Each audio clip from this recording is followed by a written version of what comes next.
नमस्कार दोस्तों, मैं राहुल कुमार, आपका मेरे यूट्यूब चैनल में बहुत-बहुत स्वागत है। दोस्तों, आज की इस वीडियो में हम लोग जानेंगे कभी-कभी ऐसा होता है कि दोस्तों आप अपने घर पे बैटरी और इन्वर्टर का इस्तेमाल कर रहे होते हैं और दोस्तों आपकी जब लंबा पावर कट होता है, उस टाइम में आपकी बैटरी का बैकअप जो है आपको पता चलता है कि मुझे कम मिला है।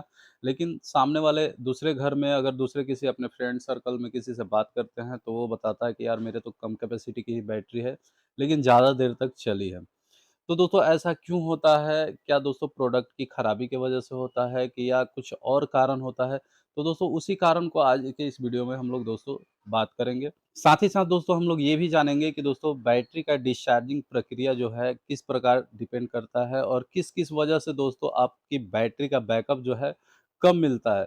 दोस्तों अगर आप उस चीज़ में सुधार करेंगे तो हो सके तो दोस्तों आपकी बैटरी का बैकअप बढ़ जाएगा पहले से की अपेक्षा में और दोस्तों आपकी बैटरी भी अच्छी बैकअप देने लगेगी।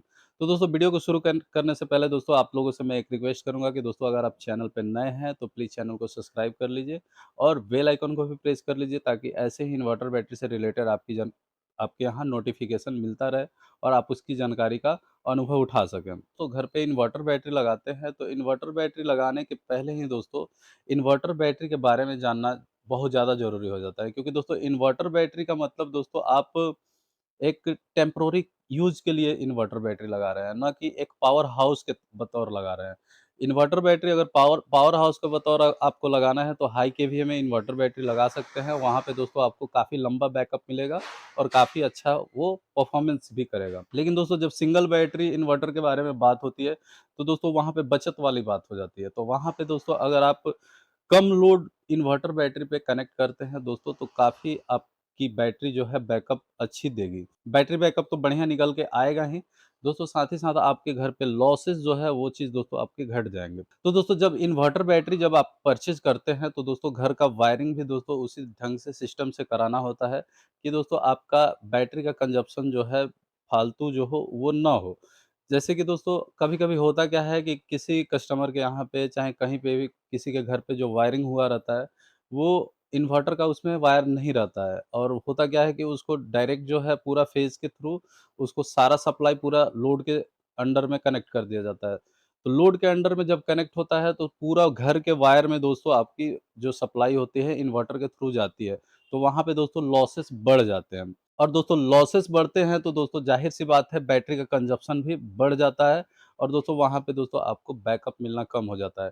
यही चीज़ होता है दोस्तों कि 150 एएच की बैटरी जहाँ पे 2 पंखे में ही कनेक्शन दिए हुए हैं और 10 बल्ब में ही कनेक्शन दिए हुए हैं, तो वहाँ पे वो बैकअप ज़्यादा देने लगती है और 220 या 250 एएच की बैटरी जो होती है, वो पूरा घर के सप्लाई से कनेक्ट कर दिया जाता है, तो वो बैकअप कम देती है। वो क्यों होता है दोस्तों आपको इस वीडियो में पता चलेगा क्योंकि दोस्तों मैं आपको बताऊँगा। तो दोस्तों होता क्या है जब हमारा वायर जो होता है जैसे कि हमारा ये इन्वर्टर है। जब इन्वर्टर के आउटपुट से जो वायर हमारा निकलता है, चारों बगल ये फैला हुआ है या मान लीजिए कि 3 वा 1 वायर एक ही वायर निकला है हमारा आउटपुट से और ये वायर जो है पार्ट कर गया है। जैसे कि यहाँ पे इस रूम में गया है, इस रूम में सारे कनेक्शन में इसका पार्ट जो है फैला हुआ है।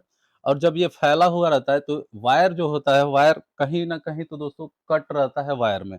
तो वायर अगर मान लीजिए कि यहाँ पे कट है, यहाँ पे एंड पार्ट है, यहाँ पे कोई कनेक्शन नहीं है, कोई लोड नहीं है, उसके बाद भी दोस्तों यहाँ पे जो है चार्ज पार्टिकल जो है लीक होते रहता है।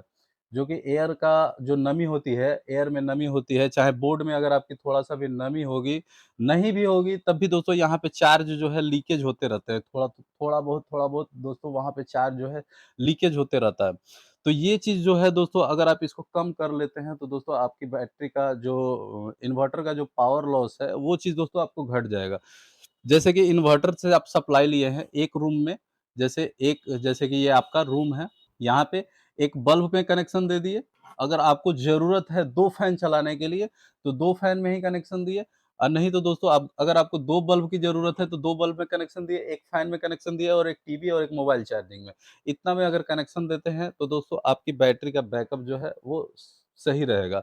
होता क्या है कि दोस्तों इन्वर्टर जब कनेक्ट होता है, तो जो मेन लाइन आता है, बाहर से सप्लाई आता है, वहाँ पे जब मेन आउट होता है, वहीं पे दोस्तों इन्वर्टर बहुत सारे टेक्नीशियन कनेक्ट कर देते हैं ये इन्वर्टर को और इन्वर्टर के आउटपुट को पूरा घर का लोड यानी कि दोस्तों आपका अगर घर है ये, आपका ये घर है, तो दोस्तों ये पूरा घर का लोड इसी पर दोस्तों इन्वर्टर पे दे दिया जाता है। तो होता क्या है कि जैसे ही आपका ये लाइट कटती है, तो सारा का सारा लोड इन्वर्टर पे आता है और इन्वर्टर पावर कहाँ से लेता है? आपकी बैटरी से। आपकी बैटरी से पावर लेता है ये। तो बैटरी से जब पावर ज़्यादा मात्रा में लेगा, तो घर में अगर सारा सप्लाई दिया हुआ है, तो घर के बोर्ड में अगर आपका यहाँ पे बोर्ड है, तो बोर्ड में यहाँ पे इंडिकेटर लगा रहता है, तो उस इंडिकेटर में भी पावर जाता है। वो इंडिकेटर 10 वाट का होता है। वहाँ पे भी दोस्तों आपका लॉस होता है। आपके घर पे जो वायर सारे के सारे कनेक्ट हुए हैं, आप स्विच ऑफ करके रखे हैं, स्विच के साथ ही दोस्तों वहाँ पे लीकेज होता है, क्योंकि चार वहाँ पे जो है ओपन रहता है, ओपन सर्किट रहता है और कहीं से थोड़ा-सा भी मॉइस्चर होगा, नमी होगी तो दोस्तों ज़ाहिर-सी बात है वहाँ पे लीकेज रहता है, तो वो चीज़ जो है आपका लॉस होने लगता है। तो ये सारे चीज़ जो होते हैं दोस्तों, जिसकी वजह से दोस्तों आपकी बैटरी जो है बैकअप देना कम कर देती है। दूसरा कारण होता है कि दोस्तों, दूसरा कारण ये होता है कि आपके घर पे नंबर ऑफ पर्सन, जैसे कि आपके घर पे कितने लोग हैं, उसके ऊपर भी दोस्तों ये बैटरी का बैकअप डिपेंड करता है। अगर जैसे कि मान लीजिए कि सामने जहाँ पे 150 एच की बैटरी लगी है, वहाँ पे 2 से 3 लोग ही रहते हैं और आपके घर पे जो है हो सके तो 6 या 7 लोग रहते हैं। तो 6 या 7 लोग रहते हैं, आप 2 या 3 पंखा में कनेक्शन दिए हैं, वहाँ पे भी 2 या 3 पंखा में कनेक्शन है। तो जैसे कि वो भी बचत में चल रहे हैं, आप भी बचत में चल रहे हैं। तो आप जो है आपके घर पे 5 लोग हैं, तो ज़ाहिर-सी बात है पाँचों लोग थोड़ा बहुत करके यूज़ करेंगे, तो वहाँ पे दोस्तों आपका बैटरी का कंज़प्शन बढ़ जाता है और बैकअप मिलना आपको कम हो जाता है। तो ये 2-3 कारण हैं दोस्तों, जो कि आपको बैटरी का बैकअप जो है आपको मिलने में कमी महसूस होती है। और तीसरा कारण होता है जो कि दोस्तों आपकी मैन्युफैक्चरिंग डिफेक्ट जो बैटरी होती है, जिसमें कुछ प्रॉब्लम रहता है, तो उसके वजह से भी दोस्तों आपको बैकअप मिलना कम होता है। जैसे कि मान लीजिए कि कोई प्रोडक्ट है और उसमें जो है कुछ कमी है, जिसके वजह से उसका चार्ज जो है, चार्ज स्टोरेज जो है कम हो गया है और वो आपको बैकअप नहीं दे पा रही है। तो उस टाइम में भी दोस्तों वो बैटरी का बैकअप आपको मिलना बंद रहेगा, कम रहेगा बैकअप। आपको धीरे-धीरे हो सके तो उस टाइप की बैटरी जो है बहुत ज़्यादा दिन नहीं, कुछ दिन के बाद दोस्तों खराब हो जाती है। तो ये 3 कारण मैंने आपको बताए और कोई कारण होगा तो दोस्तों आपको मैं बताऊँगा। लेकिन दोस्तों अभी जो है बैटरी का आपको एक चीज़ बता दे रहा हूँ कि डिस्चार्ज कैसे होता है। यहाँ पे भी दोस्तों आप लोगों को बहुत कुछ क्लियर हो जाएगा। तो मैंने यहाँ पे ग्राफ के बतौर बताऊँगा आपको। इन्वर्टर का जो कट ऑफ वोल्टेज होता है, वो 10.5 वोल्ट का होता है। जब डिस्चार्ज होती है बैटरी, तो हम लोग का जो वोल्टेज होता है कट ऑफ का, वो 10.5 वोल्ट पे जाके बैटरी जो है लो करना चालू हो जाती है या 10 वोल्ट पे भी कभी-कभी जाती है। लेकिन 10 वोल्ट कब जाती है ये चीज़ भी मैं आपको बताऊँगा और 11 वोल्ट पे भी कब बैटरी लो मारने लगती है, ये चीज़ भी दोस्तों आपको इस वीडियो में क्लियर होगा। तो दोस्तों ये अगर मान लीजिए आपका ग्राफ है, तो यहाँ पे ये चीज़ है वोल्टेज, ये वोल्टेज हो गया। ये 13 वोल्ट हो गया, ये 12 वोल्ट हो गया। तो दोस्तों यहाँ पे दोस्तों मैंने वोल्टेज का ये मेंशन कर लिया। अब दोस्तों यहाँ पे दोस्तों हम लोग का लोड जो है, लोड हम लोग का है। लोड को आप पावर में नोट कर लीजिए या आपका करंट में भी नोट कर लीजिएगा। करंट बढ़ेगा तो ज़ाहिर-सी बात है कि पावर बढ़ेगा आपको। आई, पी दोनों है इस पे, इस ग्राफ पे आपका। बैटरी में केमिकल रिएक्शन होता है और केमिकल रिएक्शन होने में कुछ टाइम लगता है और उस टाइम में ही दोस्तों कुछ रेजिस्टेंस बनता है। तो वहीं दोस्तों बैटरी का इंटरनल रेजिस्टेंस होता है। जैसे कि दोस्तों मैंने लास्ट वीडियो में बताया था P is equal to V into I और P इज़ इक्वल टू मैंने आई स्क्वायर R भी बताया। तो यहाँ पे जब करंट का डिमांड जब होता है, जैसे ही इन्वर्टर पे हम लोग लोड डालते हैं, तो करंट जो है हम लोग का बढ़ता है। R जो है बैटरी का रेजिस्टेंस है जो कि कांस्टेंट रहता है, कभी उसमें बदलाव नहीं होता है। बदलाव कब होता है? एक अपना उसका जो लेवल होता है उसको जब पीक करता है तो दोस्तों ये रेजिस्टेंस भी बढ़ने लगता है। ये रेजिस्टेंस भी बढ़ने लगता है। उस टाइम में जो है बैटरी का सप्लाई घट जाता है और जब वो घटता है तो आपका बैटरी जो है वोल्टेज, बैटरी का वोल्टेज जो है 10.5 आ जाता है, चाहे 11 वोल्टेज पे ही दोस्तों बैटरी लो करना चालू कर देता है। तो दोस्तों आप लोग को मैं क्लियर करता हूँ कैसे। तो दोस्तों P equal to I square R होता है। तो जैसे ही दोस्तों हम लोग लोड देते हैं इन्वर्टर पे, यानी कि दोस्तों करंट जो है हमारा बढ़ जाता है। यहाँ पे ये 200 वाट है, 400 वाट है, 600 वाट है, 800 वाट है। तो दोस्तों यहाँ पे मैंने लोड को जो है मेंशन कर लिया है वाट में। 200 वाट, 400 वाट, 600 वाट, 800 वाट और 1 किलोवाट। तो 12 वोल्ट सेगमेंट में हम लोग दोस्तों मैक्सिमम जो इन्वर्टर आते हैं 1 किलोवाट तक के लोड जो है दोस्तों सक्षम होते हैं, तो दोस्तों 1 किलोवाट तक मैंने लिया है। तो जब 200 वाट पे दोस्तों हम लोग लोड देते हैं, 200 वाट का लोड देते हैं, तो बैटरी का नॉमिनल वोल्टेज जो होता है 12.5 वोल्ट, एप्रोक्स होता है 12.5 वोल्ट। तो 200 वाट का जब लोड दिया जाता है, यानी कि 200 वाट का यहाँ पे लोड दीजिएगा, तो ये नॉमिनल वोल्टेज जो है घट जाता है, यहाँ पे आ जाता है। और जैसे-जैसे टाइम बढ़ता है दोस्तों, ये घटते जाता है, यानी कि ये घटते जाता है। ये धीरे-धीरे घटते जाता है। लेकिन वही चीज़ दोस्तों जब हम लोग 400 वाट पे देते हैं, तो 400 वाट का जो है हम लोग का, जब ये 400 वाट का लोड दीजिएगा, तो ये आपको घट के आ जाएगा 12 वोल्ट के नीचे। अब दोस्तों, अब ये चीज़ तो दोस्तों आपको लोगों को मैं बता रहा हूँ, साथ ही साथ किसी दिन मैं दोस्तों आपको ये चीज़ प्रैक्टिकली दिखाऊँगा भी कि दोस्तों ये कैसे होता है। तो ये चीज़ दोस्तों आप लोग को समझ में आएगा। अब यहाँ से दोस्तों जब ये जितना टाइम बढ़ेगा, ये कुछ तेज़ी में ही नीचे आएगा। ये चीज़ दोस्तों आपको ये चीज़ दिखेगा आपको। लेकिन जब 600 वाट का हम लोग लोड देते हैं, साढ़े 11 वोल्ट के अराउंड दोस्तों उस टाइम में आ जाती है बैटरी। और वही चीज़ दोस्तों 800 वाट लोड पे ये आपको 11 वोल्ट के नीचे ही रहती है। क्योंकि दोस्तों इन्वर्टर का भी कुछ अपना रेजिस्टेंस हो जाता है। और ये 800 वाट के लोड पे दोस्तों इन्वर्टर जो है, कुछ देर ही दोस्तों अगर 250 एम्पीयर की ही बैटरी लगा के क्यों ना रखें, 250 एम्पीयर की ही बैटरी लगा के रखे हैं, तो दोस्तों आपको ज़्यादा देर तक नहीं चलेगी, लगभग 20 से 25 मिनट तक आपको चलेगी बैटरी और आपकी बैटरी लो हो जाएगी।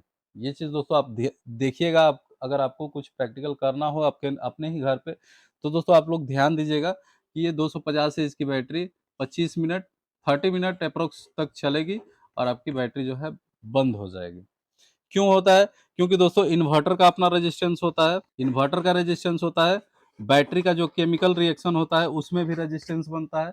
ये 2 रेजिस्टेंस दोस्तों उसको रोकते हैं, क्योंकि दोस्तों एट अ टाइम अगर कहीं पे डिमांड है, तो एकाएक जो है ज़्यादा डिमांड हो जाएगा, ज़्यादा करंट का डिमांड हो जाएगा, तो दोस्तों उतना रिएक्शन बैटरी नहीं कर पाएगी, तो दोस्तों ज़ाहिर-सी बात है कि दोस्तों आपको उतना करंट नहीं मिल पाएगा और करंट नहीं मिलेगा तो बैटरी का वोल्टेज जो है ड्रॉप कर जाएगा और बैटरी का वोल्टेज जो है यहाँ पे ड्रॉप करेगा। जैसे कि 800 वाट का लोड है, तो 800 वाट का लोड जब हम बैटरी पे देते हैं हम, यानी कि एप्रॉक्स बैटरी का जो के पास टर्मिनल में जो करंट का डिमांड होगा 800 वाट पे, लगभग 80 से 90 एम्पीयर के अराउंड जो है दोस्तों डिमांड होगा। तो 90 एम्पीयर दोस्तों उतना रिएक्शन जो है बैटरी के अंदर नहीं हो पाएगा। तो नहीं हो पाएगा दोस्तों, उस टाइम में जो होगा बैटरी का वोल्टेज जो है ड्रॉप कर जाएगा और ड्रॉप करेगा तो वैसे ही दोस्तों बैटरी लो हो जाएगी। तो दोस्तों ये चीज़ होता है दोस्तों आपके लोड पे। तो आपको मैंने बताया था कि जैसे ज़्यादा आपके लोड होगा, आपके घर पे ज़्यादा अगर लोड होंगे, तो वो चीज़ जो है आपको उस टाइम में भी बैकअप आपको कम मिलेगा। लेकिन दोस्तों जैसे ही यहाँ पे ये लोड जो है रिड्यूस कर दीजिएगा, इतना देर चलने के बाद, 30 मिनट चलने के बाद, और 200 वाट का लोड डालिएगा, तो आपका बैटरी का वोल्टेज जो है उस टाइम में एप्रोक्स 11 के अराउंड आएगा यहाँ पे। और ये जो है कुछ देर तक आपकी बैटरी को चलाएगा और आपकी बैटरी जो है कुछ देर तक और बैकअप देगी, लोड कम हो गई है इसलिए। तो ये सारी चीज़ जो होते हैं दोस्तों, आप लोग को समझने की ज़रूरत पड़ती है कि बैटरी जो है मेरी कम बैकअप दे रही है, उनकी बैटरी बैकअप ज़्यादा दे रही है, ऐसा क्यों होता है? ज़रूरी नहीं है कि दोस्तों आपके लोड पे ही डिपेंड करे। हो सकता है दोस्तों कि आपके प्रोडक्ट में कुछ खराबी हो, उसके वजह से भी दोस्तों आपकी बैटरी जो है बैकअप देना कम कर देती है। अब जैसे कि आपको मैं बता रहा हूँ, ये चीज़ तो दोस्तों आप लोग को समझ में आया होगा, उम्मीद करता हूँ। नहीं भी समझ में आया होगा दोस्तों, आप लोग कमेंट कर सकते हैं, मैं कोशिश करूँगा इससे बेहतर समझाने के लिए। आप लोगों को एक चीज़ बता दे रहा हूँ, जैसे कि इन्वर्टर आप जो परचेज़ करते हैं, तो दोस्तों कोई भी इन्वर्टर जो है, अगर विदाउट लोड अगर आप चला रहे हैं उस इन्वर्टर को, कुछ नहीं लोड दिए हैं, अगर इन्वर्टर आपका ऑन हो गया है, उस टाइम में भी दोस्तों उस इन्वर्टर का कुछ कंज़प्शन रहता है। कुछ लोड नहीं है, फिर भी दोस्तों आपका कंज़म्पशन रहता है। जैसे कि आप लोग माइक्रोटेक का एक्सपी 1400, जंबो 1250 या माइक्रोटेक का 1550, 1750, ये और आपका जैसे कि लुमिनस का 1650, 1600, ये जितने भी इन्वर्टर है दोस्तों, आप अगर चेक कीजिएगा, कहीं पे भी चेक कीजिएगा, तो लगभग 4 एम्पीयर जो है आपकी बैटरी से अपने अपने खर्च में दोस्तों ये लोग लेते हैं, ये इन्वर्टर। 4 एम्पीयर मतलब कि हो गया आपका लगभग 50 वाट, इससे ज़्यादा भी दोस्तों ये कंज़प्शन करते हैं। तो ये चीज़ होता है। ये 50 वाट तो नॉर्मल खपत होता है, लेकिन जैसे ही अगर आप लोड बढ़ाते हैं तो इन्वर्टर के अंदर जो सर्किट होते हैं, सर्किट में भी ज़ाहिर-सी बात है, जब करंट का फ्लो बढ़ जाता है, करंट का फ्लो बढ़ने की वजह से दोस्तों उस टाइम में भी उसका रेजिस्टेंस वैरी कर जाता है और वैरी करता है तो उसका भी अपना एक लोड जो है बढ़ जाता है। तो ये सारे कारण होते हैं दोस्तों कि आपकी बैटरी का बैकअप पे डिपेंड करता है। उम्मीद करता हूँ दोस्तों आप लोग को ये वीडियो पसंद आया होगा। अगर दोस्तों आप चैनल पे नए हैं तो प्लीज़ चैनल को सब्सक्राइब कर लीजिए, वीडियो को लाइक कीजिए। धन्यवाद।